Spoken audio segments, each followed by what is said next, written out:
What's going on? Welcome to this Alpine KTA-450 review video. I'm going to show you everything you'll get in the box, go over all of its features, compare to its predecessor, the Alpine 445U, and offer other considerations if you're thinking about getting this amp to substantially improve the sound in your car. This is part of my 2020 STI sound upgrade series, so check out the video description for links to other videos in the series and for links to this amp. Inside the box, you'll find your warranty and your installation and setup guide. We have the amplifier itself, which is actually quite small considering the difference in sound that it makes. We have some zip ties that can help with cable management, the brackets that you can use for custom installations. We have the main wiring harness with all of the wires that you're going to need, and this bracket right here that you can use with supported Alpine head units for their power stack configuration, which I'll cover in a minute.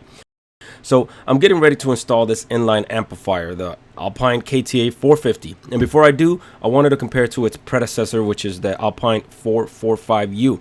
I love this little amplifier. It's fantastic, but I think Alpine did make some really good improvements with a new one, at least physically.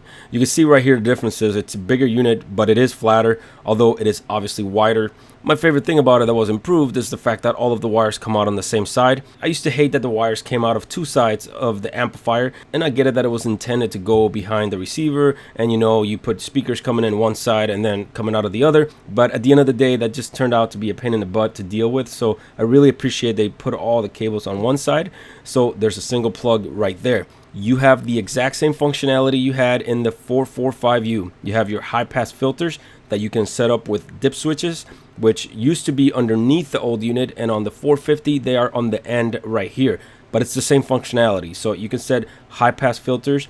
Your high pass filters are there to filter out frequencies below a certain point so you don't damage your speakers. You can set it to 60, 80, or even 120 hertz. For example, the frequency response of my speakers starts at 65 hertz. So I was able to clean up their sound at high volumes by setting the high pass filter to 60 hertz. This keeps the speakers from wasting energy trying to reproduce sounds that they were not designed for. You can always experiment with your particular setup until you find a happy medium. You can set the unit to drive 4 channels or 2 channels.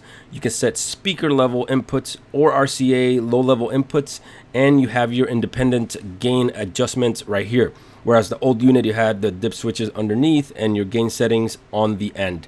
So for universal installations, I think it's a big improvement, but those are not the only improvements that were made. They bumped the power up from 45 watts RMS per channel to 50 watts RMS per channel. Not a big jump, but it's a jump nonetheless. One feature that is absent from the 445U is dynamic peak power, or DPP. And dynamic peak power is supposed to double the power output of the unit during certain dynamic sounds. So instead of risking clipping by turning up the gain too high, the amplifier will automatically adjust the gain up only when needed. So it will seem more powerful than the size of the amp would suggest.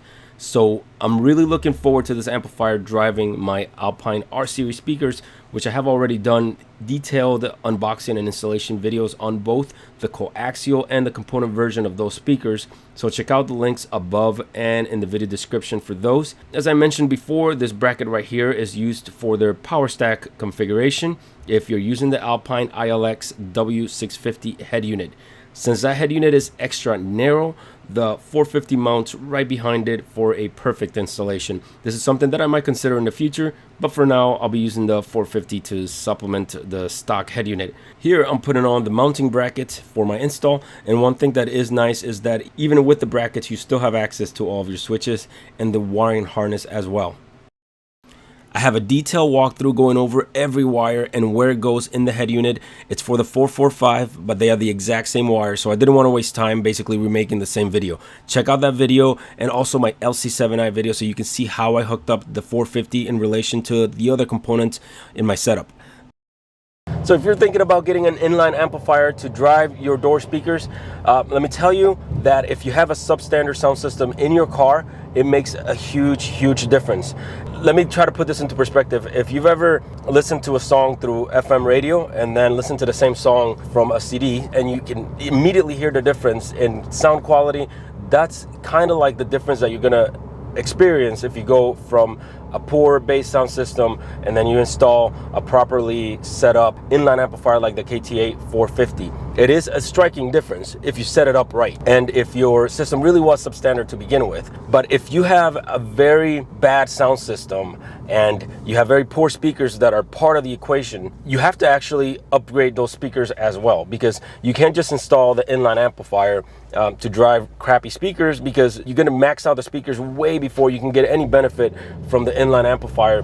So you have to think about that if you're thinking about installing an inline amp. The inline amp would be a great amplifier to drive 6x9s. In my car, I have 6.5-inch speakers. I have coaxials, Alpine coaxials in the rear, and I have the corresponding Alpine component speakers in the front.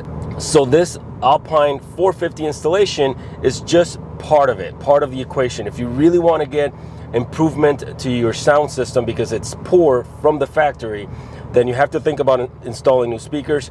You have to think about adding a separate amp and sub for your lows. This is not going to provide that, okay? This is driving door speakers. No door speaker is going to be a proper replacement for a good amp and sub. You know, even a 10-inch subwoofer that provides 200 watts RMS of power is a huge improvement versus having no subwoofer at all. So you also have to do the subwoofer and a separate amp for the subwoofer, or just get a 5-channel amp to do it all in one. Another item that you should absolutely not overlook is sound deadening your doors. I installed sound skins in this car, and the difference in sound when you go from not sound deadening at all to sound deadening your doors and having, you know, a good inline amp and good door speakers is just drastic, because your mids are going to come alive, and it's definitely part of the equation. If you want great sounding music, make sure that you add that to the to-do list, because you will not be disappointed. The final piece of the puzzle that should absolutely not be overlooked when you do this is setting your gains properly, because even the best equipment in the world is, you're not going to be able to get the most out of it if you don't set the gains properly.